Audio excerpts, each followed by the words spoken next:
আমার দাদা আর আমার বাবা কি করলো এটা? যদি আগে যুগে একটু কষ্ট করে হইলো 4-5 খানে জমি কিনে রাখতে পারতো, তাহলে তো এখন ওই জমিগুলা বিক্রি করে আমি আমার লাইফটা চেঞ্জ করতে পারতাম। একটা মোটরসাইকেল কিনতাম, একটা ডুপ্লেক্স বাড়ি করতাম, একটা বিয়ে করতাম, আর বাকি টাকাগুলো ব্যাংকে রাখিয়া বনিয়া ঘুরতাম আর খাইতাম। কতই না ভালো হতো, হ্যাঁ? তাহলে তার এখন এত কষ্ট করা লাগে না। বৈশা বৈশা খাইতাম আর চিজ করতাম।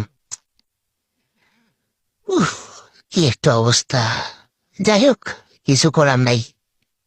জমিও নাই, টাকাও নাই, গরিব গরিবে থেকে এলাম।